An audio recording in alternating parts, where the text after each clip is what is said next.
this content is for kids. It's not for kids. Isn't that what I said? No, it's not for kids. If you are 13 years or younger, this is not for you. Do I have to kill somebody in order to actually make that point across? No, man, you don't have to kill no one. Wait a second. Oh, no. We return to our planet. The High Court may well sentence you to torture. He likes movies, we like movies. Septum Sin versus the world. Septum Sin versus the world. Septum Sin versus the world. Septum Sin versus the world. I'd buy that for $1. Greetings! You're watching Septum Sen versus the World. I'm Septum Sen. That's Kotobukijake. Hey. And we're here to show you what we got. Show me what you got. I want to see what you got. Oh boy. So, I'm back from vacation. That was nice. I'm wanting vacation. Yeah, that's where I was a couple weeks ago. I'm feeling fairly decent. Yes, you came back just in time for this nice cold snap that's coming through. Lovely. Yep, I get to pay lots of heating bills. Yay. But I have a lot of cool stuff. I've got a mix of some stuff that I freshly bought. Mm-hmm. I have some stuff also. I've got these box sets I bought before the show even started, which I thought it would be cool to show. I'm actually trying to get all of the stuff that I know I haven't shown on this show before for a pickup, and just make sure that everything is viewed eventually. Cool. That's going to be a lot of stuff. Yeah. But, I mean, you can see how some things are turned over more than others. As I log stuff on this phone app, I start turning stuff down that I think is, okay, this is something I haven't covered on the show before. So it's kind of cool. Also for space saving. I've logged a few things on the app. I need to get more done. I've actually been taking some of these box sets out and showing some of the art. Like you can see the fly up there in the background. That artwork is really good. Ghostbusters, which has been up there anyway. I mean, showing a blank side to it is kind of... Okay, well, that doesn't show off what it is. Right. That's a much better show-off right there, especially for such a nice set as that. That's I mean, a cool set. Look at this thing. Okay, so, what do you think looks better? This or that? You can't even tell what it is. Right. So, that's just something fun. Alright, let's start with one that came in a needlessly big box. Which is the Bugs Bunny Looney Tunes 80th Anniversary Collection. Got this little sparkly pop figure here of Bugs.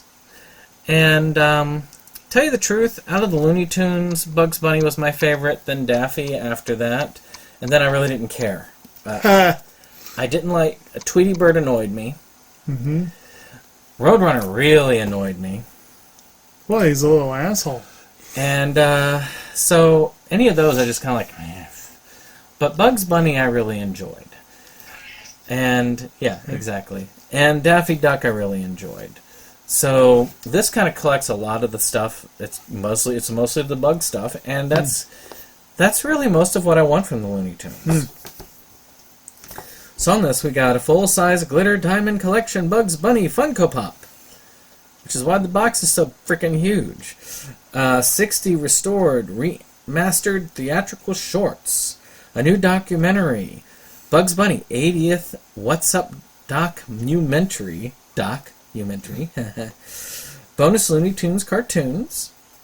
An introduction letter from animation historian Jerry Beck. So a lot of cool stuff. Yeah. A lot of stuff from my childhood. Shoot, my parents' childhood.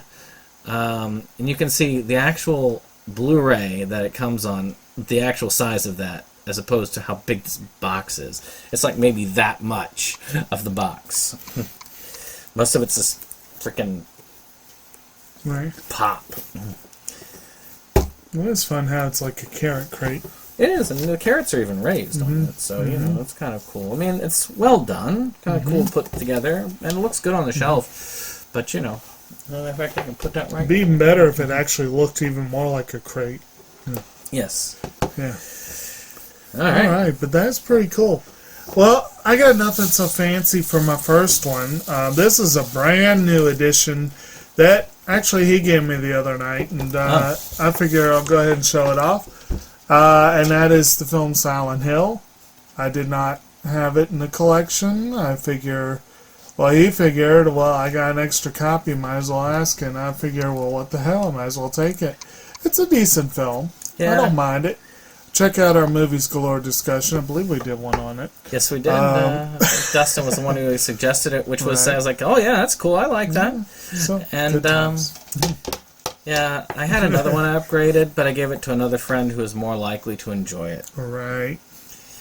So, this is one that's an oldie, but one I know you've seen on the shelf quite a few times.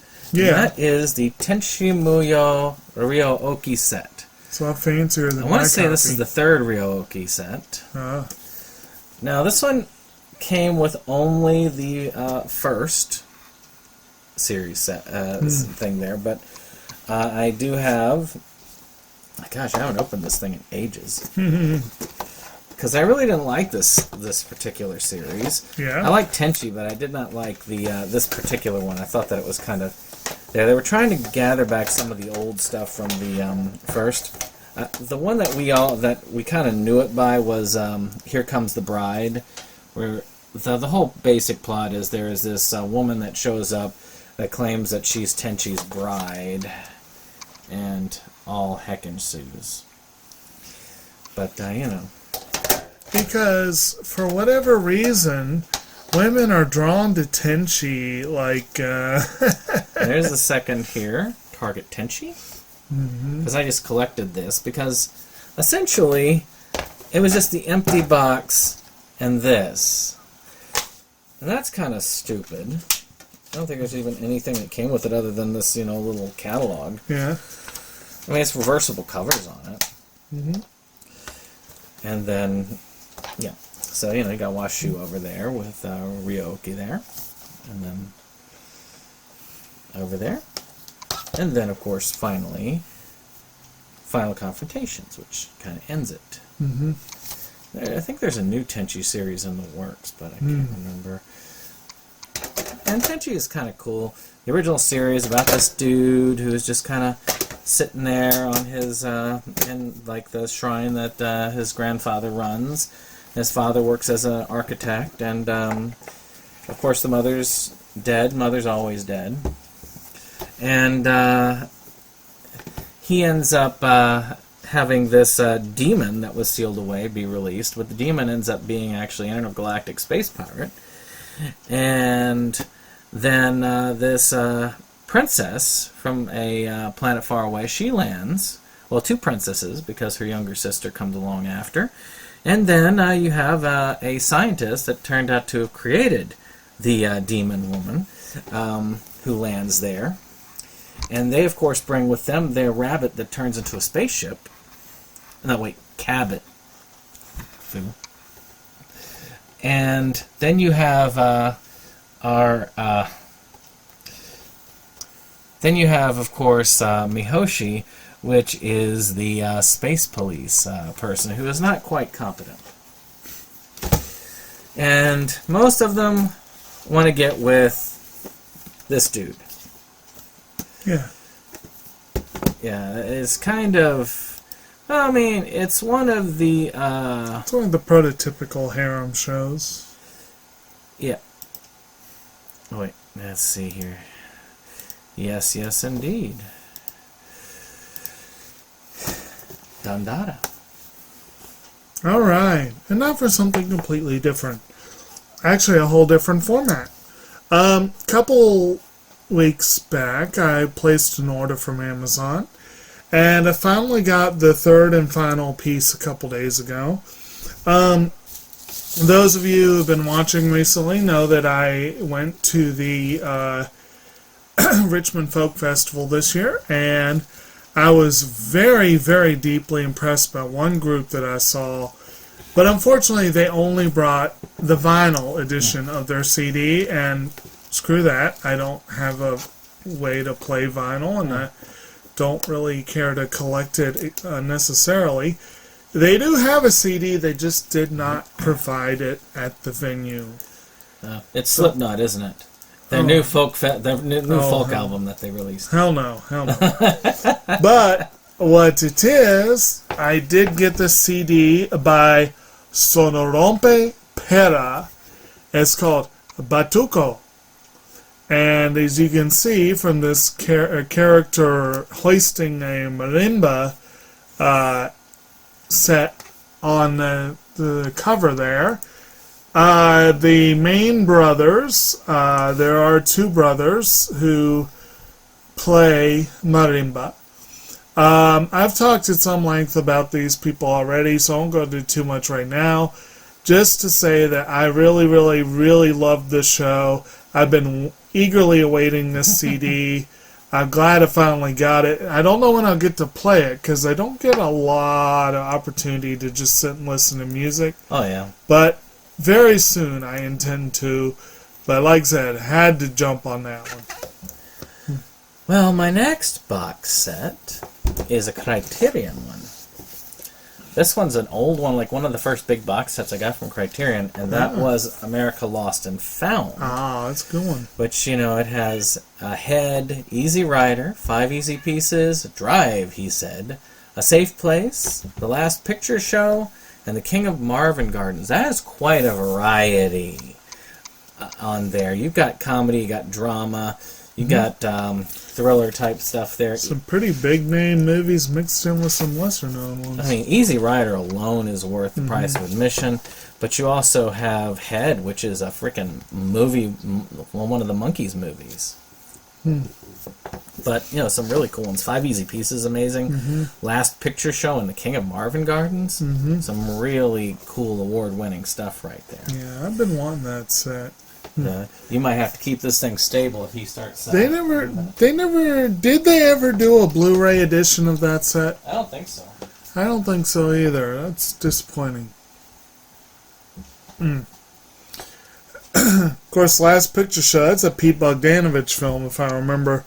That is one of the ones I need to see that I've just never gotten around to. Actually, I think Easy Rider is the only one on there I have seen, or that I have. I have seen all of them. Oh, good. Very good, very good. So, speaking of Criterion, the rest of my order was my first stab at this month's Criterion sale. I'll probably do another small order this weekend, and that may be it for this go-around, or we'll see. But the first order I did had two things that kind of bring to mind Sonorompe Pera, and the one is music related, and the other one, the language, is the thing. I got a Spanish language film from Guatemala, which is La Llorona, a film that got a lot of buzz when it came out, and a lot of people made something of, wow, a Guatemalan horror film that got Oscar buzz. It got Oscar buzz. It really did. And it deserved it.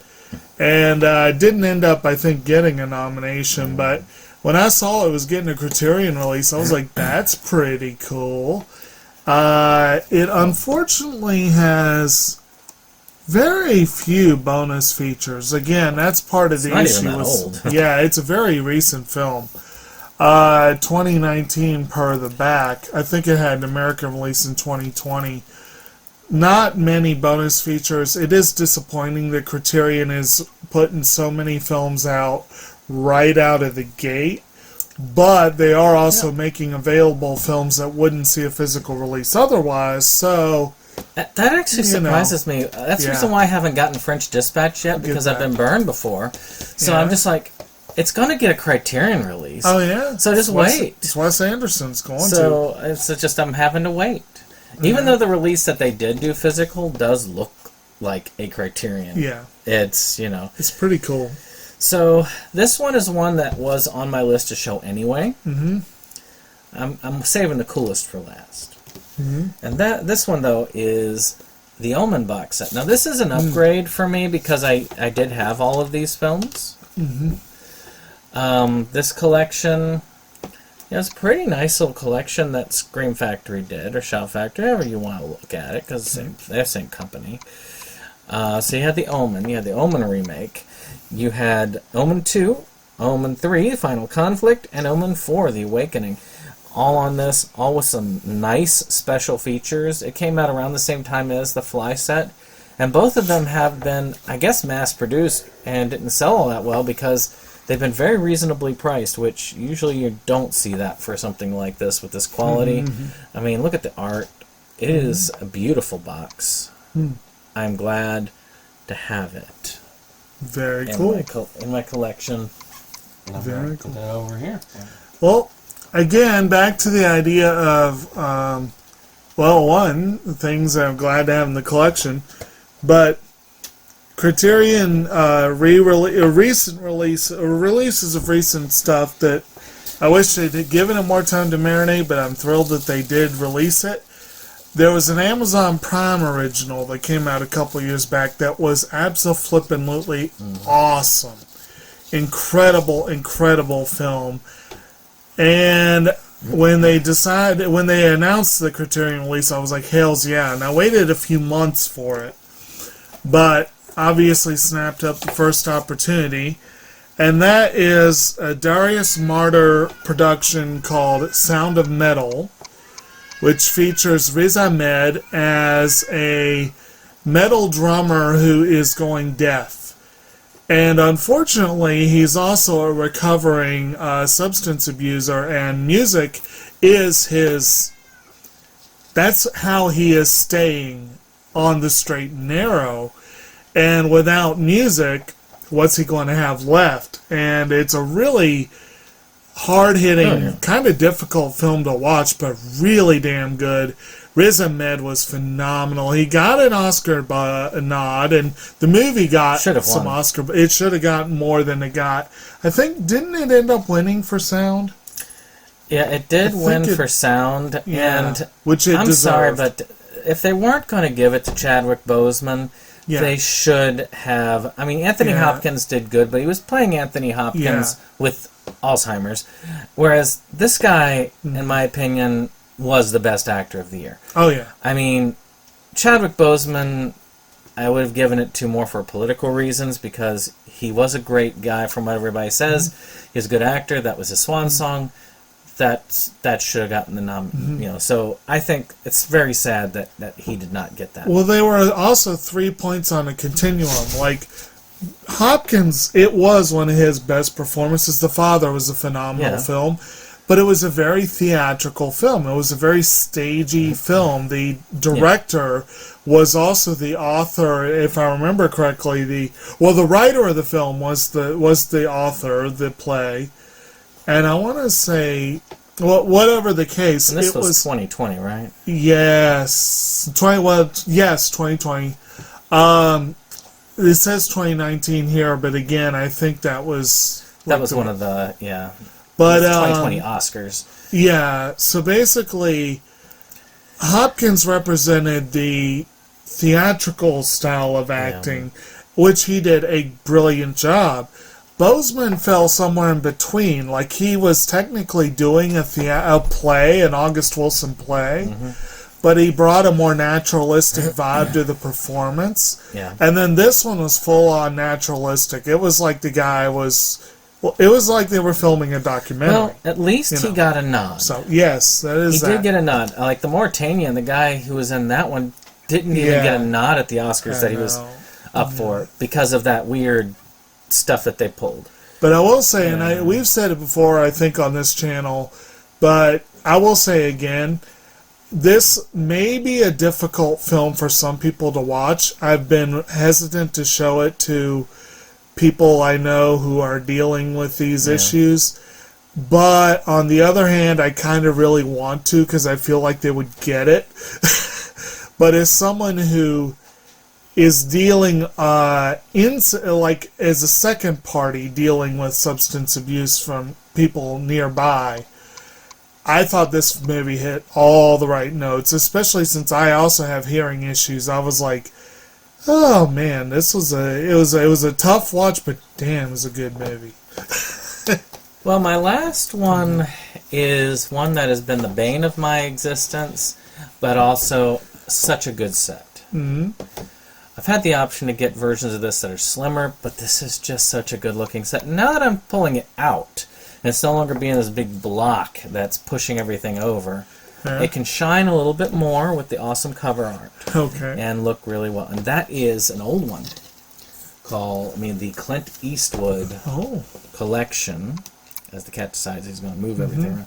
Isn't that pretty damn cool? I mean, yes, that tells you what's going on. The Dirty Harry. It's the Dirty Harry collection. And isn't that really cool? Like that you got this, and then of course it's pretty cool what they've got here. Yes, cat, I know you want attention.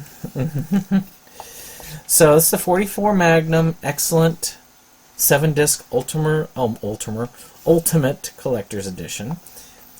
It has Dirty Harry, Magnum Force, The Enforcer, Sudden Impact, and the Deadpool. So all the Dirty Harry movies, which is pretty cool on that. I mean, you can see that there. They actually have some test footage on it from when they originally wanted, gosh, what is his name? Blue Eyes, Frank Sinatra. They wanted Frank Sinatra as Dirty Harry originally. Yeah. Boy, that would have been a very different feel. But you got this nice hard cover thing, which has a lot of the art. That's pretty cool. And stuff in it. I want to say this one has that, but I'm not going to search for it in here. I love to use that poster to represent it, the one with Frank Sinatra in it. Because, say Dirty Harry, he's Frank Sinatra. Yeah. You've got all of this stuff, like this Out of the Shadows disc, which is here. Which gives which is a documentary there. You've got, sorry, I guess I just showed you and I didn't show the people on the camera. There. Then you have this kind of wallet. Basically, you got a reproduction of his badge in here, which I'm not taking out. You got the postcards. And you got another booklet in here, which is pretty cool. Another nice booklet there. It is a really nice set. You can see why I was like, yeah, I could upgrade this to Blu-ray, and I could save space, but it wouldn't be as cool. Exactly. You've had sets that you've looked at and you said, like, okay, Squid Girl. You could get Squid Girl in a much more compact package than it is. Yeah, but I want that cool set. Oh, that's the case with a lot of those. This one has, of course, you've got your Dirty Harry. I'm not so sure it does have the. Well, I'm talking about in one of this, in the extras, like in the documentary and stuff like that. I was just wondering if the picture was there. I didn't know if it was there, but I'm guessing it's not. But I've got it on my computer. But you should look it up, because they did shoot a poster photo for the for Dirty Harry with Frank Sinatra in it, so you can actually see it. You just look it up, Dirty Harry Frank Sinatra. It'll come up. All right.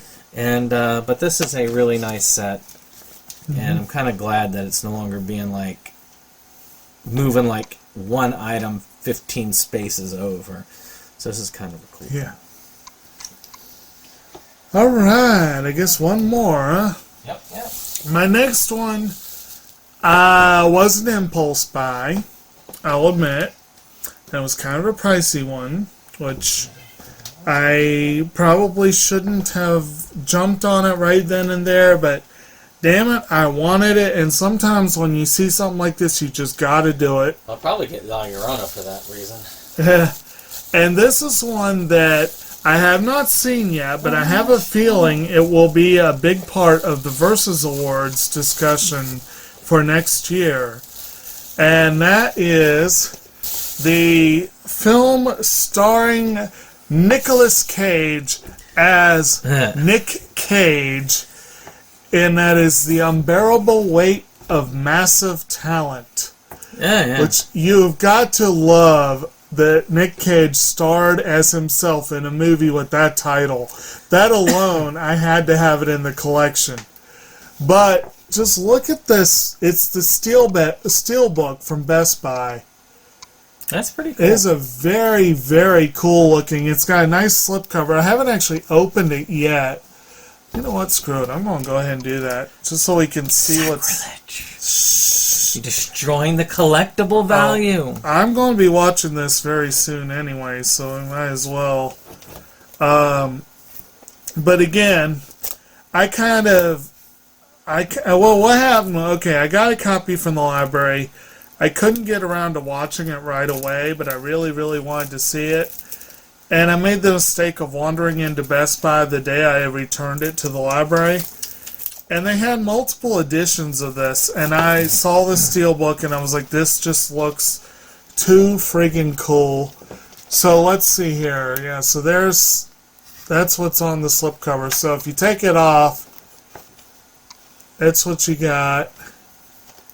You can see young Nick Cage. you got Nick Cage in a number of different Nick Cage roles. You know, like I want to say, I feel like I see the dude that did in the glasses. Seems like he's probably the one from. No. From this film. I was going to say from National Treasure, but that doesn't sound right. The one that my finger's pointing at reminds me of H.I. McDonough. You know, you got a couple in there. Basically, my understanding of this is that he is an actor by the name of Nick Cage who is recruited to perform for the CIA as part of a sting operation. He's supposed to infiltrate this drug lord's birthday party or some such thing. And, you know, it's kind of interesting. Infiltrating the party of a drug lord seems to be a running theme this year. What with Weird and with this one. And Weird needs to get a Criterion. Weird needs a Criterion release. Holy crap, I want that. Because Weird Al is so heavily involved with Weird, yeah, it'd be kind of cool if they added, if they had as features, you know, a lot of the music videos, right, the actual documentary, because there is an actual documentary about Weird Al. They obviously need to have the Funny or Die short. Yeah. I mean, that's a given. So, you know, there's actually, if you want an actual documentary, don't watch that film. Because there is one, but I can't think of the name of it. Right. I think it's Unofficial Weird Al or something like that. I got it somewhere in my collection.